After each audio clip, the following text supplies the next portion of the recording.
필로티 기둥이 있고 그 위에 단층짜리 집 한 채가 있는 거예요. 근데 이것을 35평으로 볼 수 있을까? 라는 의문도 생길 겁니다. 왜? 벽체가 없다 뿐이지 층집이거든요.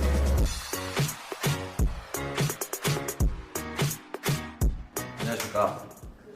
미시야, 미신다. 광성엔 아큐노TV 박 대표입니다. 반갑습니다. 6,000명이 오늘 도달했습니다. 제가 처음에 시작할 때 우리 직원들 총 다 합해가지고 구독자 다 한 50명 내가 생각이 나네요. 10,000명의 반을 넘었다는 말이니까 아주 멋집니다. 아주 바람직합니다. 아주 굉장히 기분이 좋고. 오늘 시청자분께서 질문 보내주신 거 한번 읽어드리도록 할게요. 저는 현재 무역 일을 하고 있고 최근 부동산 개발에 큰 관심을 가지고 직접 지행을 고려 중에 있습니다. 최근에 관심을 가진 바라 늦게나마 유튜브 분석 TV를 접하면서 그동안 놓쳤던 유튜브 내용을 정주행하면서 많이 배우고 공부도 하고 있습니다. 너무 감사합니다. 저도 감사합니다. 생초보라 창피하지만 질문이 있어서 여쭤봅니다. 첫 번째 질문이 보통 PM과 시행 작업을 하면 나중에 수익 배분은 어떻게 나누나요? 50대 50인가요? 라고 얘기를 하셨는데 제가 시공업을 하는데 시행업에 대해서 많은 얘기를 하게 되면 정확하게 아시는 전문가들이 뭐 안다고 하면서 이렇게 얘기할 수도 있으니까 제가 아는 범위 내에서 말씀을 드릴게요. 이 50대 50이란 게 이 50은 뭐고 저 50은 뭔지, 그냥 시행사에서 50을 먹고 프로젝트 매니저가 50을 먹고 이렇게 한다는 얘기인 건지, 이게 50대 50 이렇게가 안 돼요. 그 프로젝트 매니저가 자기만의 영향력으로 자금을 형성을 시킨, 대출을 일으킨 금액의 몇 %라고 보시면 됩니다. 그리고 프로젝트 매니저에 대한 수수료도 PF 대출을 일으킬 때 건축주 기지출 금액으로 잡아줍니다. 그래서 자기 부담금을 에쿼티라고 하는데 에쿼티를 맞춰야 되는 그 금액에서 PM 프로젝트 매니저의 수수료 대금도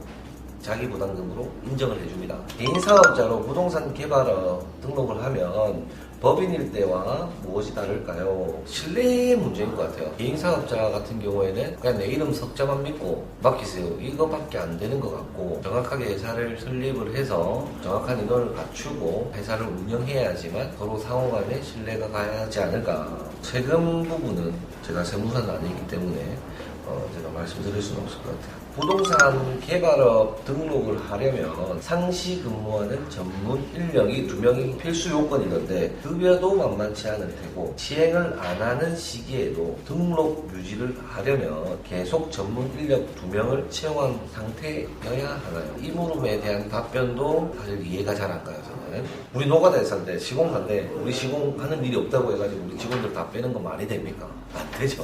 여러 가지 편법은 있겠죠. 근데 스스로 당당해질 수 없을 것 같다. 프로젝트 매니저와 함께 작업을 하면 전문 인력 2명이 필요가 없지 않나요? 필요가 없어도 요건 충족을 위해 계속 급여를 지불하면서 있어야 하나요? 프로젝트 매니저 역할을 하시는 분과 함께 작업하는데 왜 우리 회사의 전문 인력이 필요가 왜 없어요? 프로젝트 매니저와 협업을 하는 거지 그 프로젝트 매니저가 내 대신 뭘 해주는 건 아닙니다. 그냥 내 회사의 전문 인력을 그대로 유지를 시켜야 되고 PM과 협력을 하는 거라고 저는 생각을 합니다. 이렇게 질문 주시면 굉장히 주관적인 제 견해를 말씀을 드릴게요. 시청자분들 중에서는 전문가들도 있을 거기 때문에 제가 그 분야의 전문가가 아닌데 이렇게 굉장히 탐탁해요. 그렇지만 제가 아는 아주 제 주관적인 제만의 피셜로 제가 아는 선까지는 알려드릴 수 있다.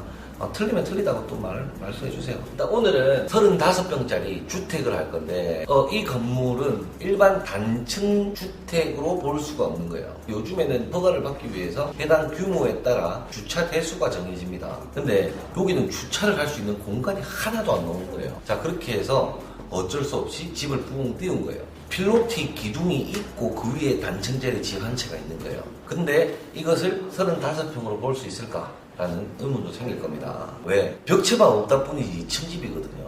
그래서 이 부분에 대해서는 어떻게 견적을 뽑는지, 어떻게 물량 산출을 하고 어떤 단가가 나오는지에 대해서 제가 한번 말씀을 드릴 거예요. 출발! 건물 모양부터 한번 보세요. 이게 동글동글하게 생겼습니다. 동글동글하게. 이렇게 계단을 타고 올라가서 우리 집에 들어가게 됩니다. 자, 1층에는 우리가 이렇게 들어와서 주차를 한 후에 이쪽으로 쭉 올라가게 됩니다. 이쪽으로 계단을 올라가게 돼요. 자, 요 밑에는 계단 밑에는 창고가 될 거고, 여기 건축중 집에 계신 어른께서 일체를 하시는데 단층을 지을 수밖에 없다라고 얘기를 저는 이제 말씀드렸는데, 비용이 조금 들더라도 건물을 좀 올리고 싶다. 너무 밑에 박힌 건 아니다. 다만 2층 집 짓는 것만큼 안 들어가고 최소한으로 줄여서 올리고 싶다라고 말씀하셨어요. 2층 집을 올리게 되면 아버님 휠체어를 타시는데 그거 힘들잖아요. 그리고 계단이 생겨야 되는데 이거 짓다고 엘리베이터를 넣을 수는 없는 거잖아요. 싸게 지어야 되는데. 그래서 어떻게 고민할까 하다가 여기 램프를 잡았어요.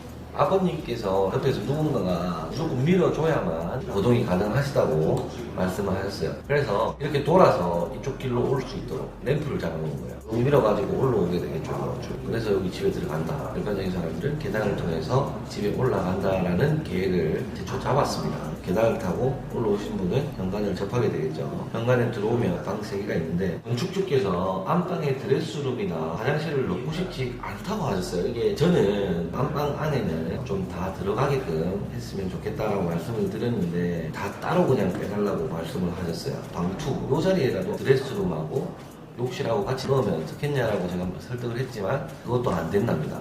그래서 다 욕실도 각자 이렇게 따로 뺐습니다. 따로 뺐고요. 이게 복도형 주택이 되는데, 여기 안방 같은 경우에는 주방부터 거실, 안방까지 일자로 쭉 뺐습니다. 이게 한 12m 정도 돼요. 왜 이렇게 뺐냐? 여기 미석이 문 있죠? 이 문을 한쪽으로 젖히게 되면 제사를 크게 지내신대요. 그럼 제사를 지낼 때 이 문만 오픈하면 전부 다 이게 한 방이 되어버리는 거예요. 그리고 주방 같은 경우에는 여기 싱크 있고, 건축주의 어머님께서 이제 연세가 조금 드셔서 일어서서 일을 다 못 하신대요. 앉아서 쓸 수 있도록 이렇게 빼놓은 겁니다. 그리고 이쪽 밖으로 나가게 되면 여기가 마당이 되는 거예요. 이 마당을 잔디로 마감을 지으려고 생각을 하고 있고, 건축주랑 계속 협의 중에 있습니다. 여기 데크로 할지 잔디로 할지. 그리고 여기 보시면은 보강토 공벽 시공돼 있죠. 현재 현황상 보강토 공벽이 시공이 불가하고요. 토목 공벽으로 바뀔 겁니다. 정면에서 보면 차가 이렇게 들어가고, 여기 램프를 따라서 사람이 올라올 수 있게끔 되어 있고요. 일반적인 사람들은 여기 계단을 탁탁탁탁 타고 올라와서 이렇게 집에 들어오겠죠. 이거는 보강토 공벽이 아니고 토목 공벽으로 바뀌었다라고 말씀을 드리고, 여기에 철제 난간은 저희가 조금 디자인을 해서 잡도록 하겠습니다. 건물의 우측에서 봤을 때 이게 램프가 이렇게 잡히죠. 안 보여서 그런데 여기 안쪽에는 계단이 있다. 배면, 뒷면이네요. 계단 타고 올라오고, 여기 램프가 형성이 되고 집에 들어가고, 여기는 난간이 설치가 되어 있고, 이렇게 해서 건물 생긴 데에 대해서는 다 설명을 드렸고, 물량을 한번 산출해 보도록 하겠습니다.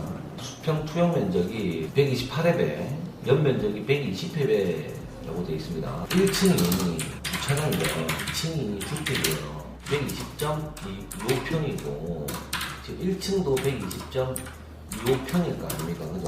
120.25평, 이거는 방송으로 해가지고 이렇게 해서 우리가 평수를 계산하면 돼요. 근데 1층 주차장은 오리지널을 생각하면 안 돼요. 그래서 우리가 어떻게 하냐면 좀 방송으로 해가지고 평수가 나오는 상태에서 여기서 70%에서 80% 평수로 인정을 한다는 겁니다. 도면 보시면 1층도 처음부터 기둥하고 다 있어요. 벽체만 없이 기둥이 싹 다 있고 해서, 여기 사실 벽만 세우면 집이 되는 거죠.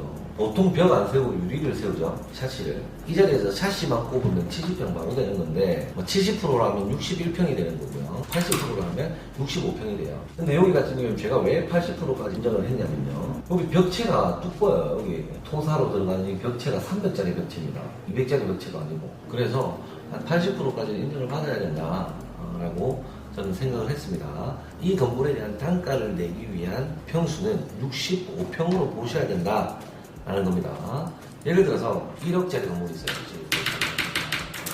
35평이 있는데 1층을 80%로 인정할게요. 1층을 80% 인정하게 되면 35평에 80%. 28평이죠.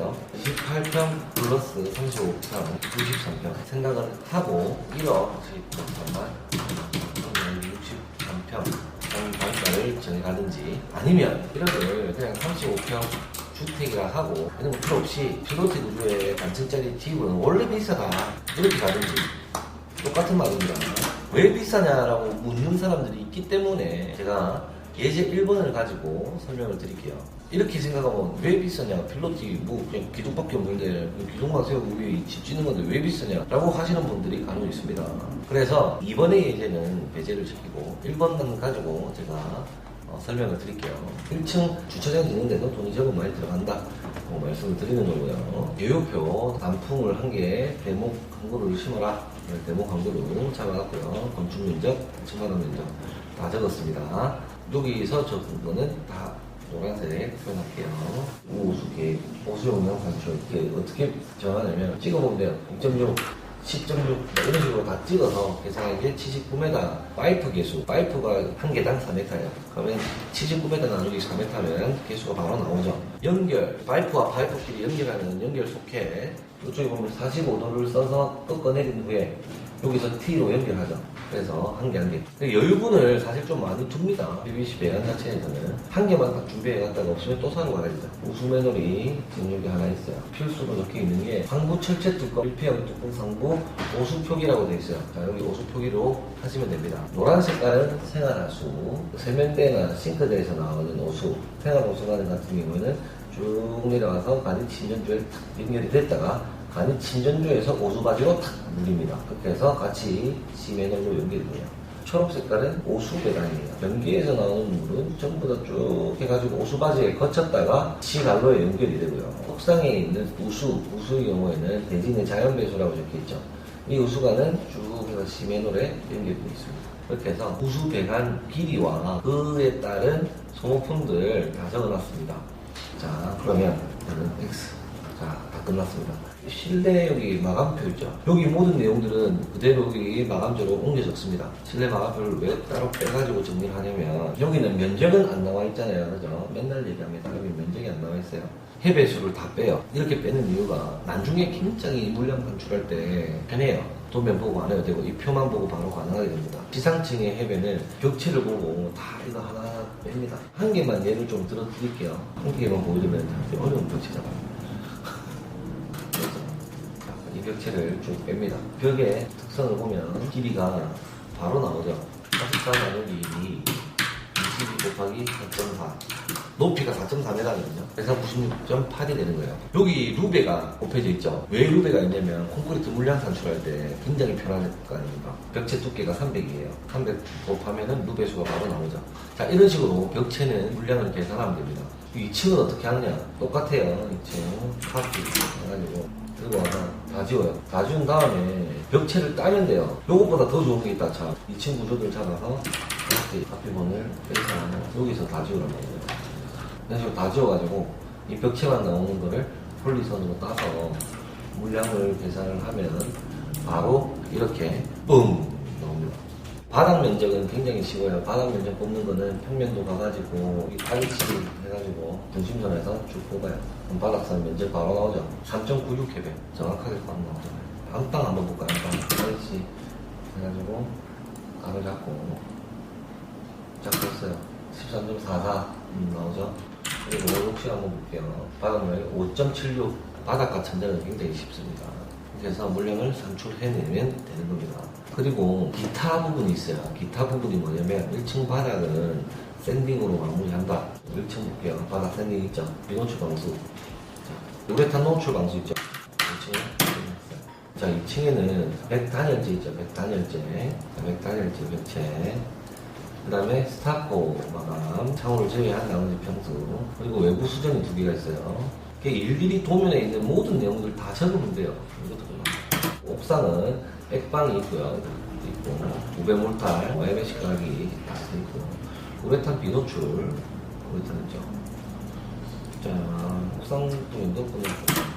다음에 들어가면은 거리 모실 있고 철근 콘크리트 500 있고요. PE 필름 있고 잡석 다짐 있어요. 그리고 140 단열재 50짜리 단열재가 또 있어요. 그래서 한 번에 200짜리 단열재로 마감을 한다 라고 되어 있고요. 180짜리 지붕 단열재 체크.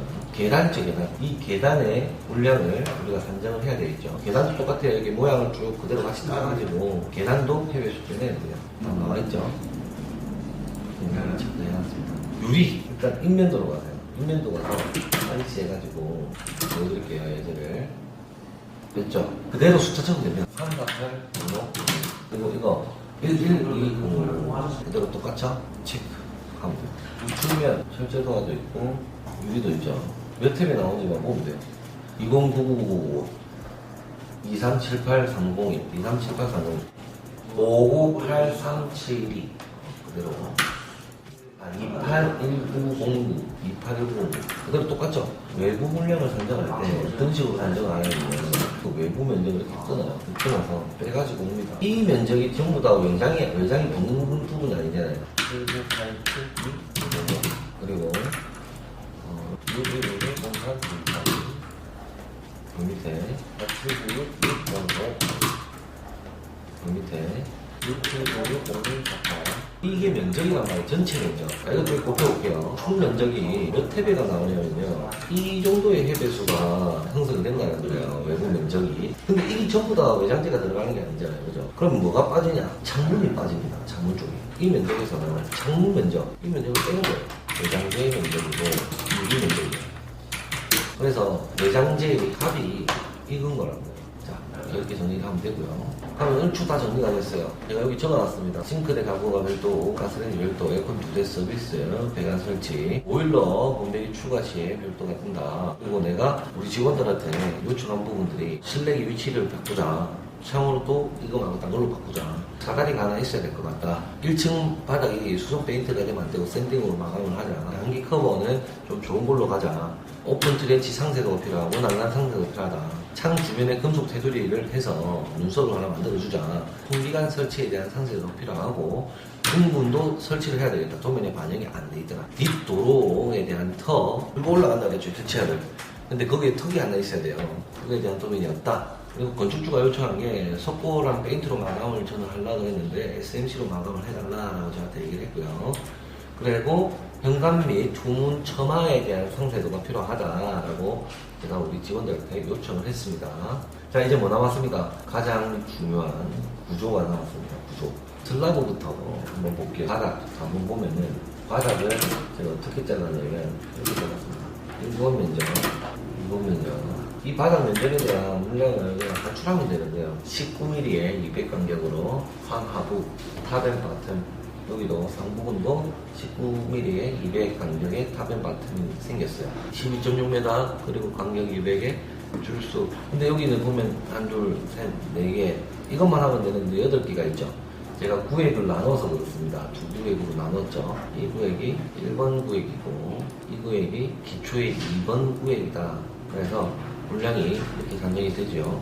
S2가 어디냐면요. 2층 철근 공간이 분리가 되어 있어요. 프로베이트 되어 있어가지고 아예 나눠 놓은 겁니다. 여기는 옥상이고 이런 계단 물량을 이렇게 쭉 뽑았습니다. 가로 길이, 높이 있고 세로 길이 있고 하면 다 물량이 산정이 바로 되죠. 콘크리트 물량을 바로 뽑았습니다. 기둥 C1, C2, C3 C1, C2, C3가 있고요. 규격이 상세도 보면 주철근이 8개, 12개. 중앙부의 T철근이 10mm짜리가 200간격으로 전부 다 똑같네요. 단부는 150간격으로 10mm가 들어간다. 8개, 12개. 4,400 높이의 철근이 8개가 필요하다. 그 8개의 총 길이의 합이 35.2m인데 철근 하나의 길이가 8m니까 35.2m 나누기 8m 하면은 기둥 한 개당 우리 철근이 5개가 필요하다 라고 정리가 되는 거죠. 보호 계산도 여기 다 나와 있죠. 그리고 벽체 계산도 그렇고요. 계산기가 있기 때문에 굉장히 편리합니다. 다만 여기에 콘크리트를 같이 계산을 했어요. 이번에는. 그래서 톤수가 싹 다 나오고 킬로그램수로 나오게끔 제가 정리를 했고요. 콘크리트도 몇 대, 몇 루베 총 우리가 이 건물을 짓는데 들어가는 철근의 루베상은 정리가 됩니다. 물량 산출하는 거를 작은 거는 6시간, 큰 거는 하루 이틀도 모자랄 부분이 있는데 이런 걸 카메라 켜놓고 다 설명해 드릴 수가 없잖아요. 그죠? 그래서 제가 물량 산출을 싹 다 하고 아주 간단하게 어떻게 했는지에 대한 물량 산출을 하는 방법을 송출을 시키는 거고요. 물량 산출하는 방법을 계속 알려드리는 이유가 어느 정도의 근본은 가지고 응용해서 계속 병행시킬 수 있다 라는 걸 말씀드리기 위해서 제가 보여드리는 거고, 이 물량을 가지고 다음 편에는 견적을 내어보는 그런 시간을 가지도록 하고요. 이 지금 물량 산출한 내용도 필요하시면 보내드리도록 하겠습니다. 10,000명 될 때까지 또 열심히 또 해보도록 하겠습니다. 구독과 좋아요, 알람 설정까지 부탁드리겠습니다. 감사합니다.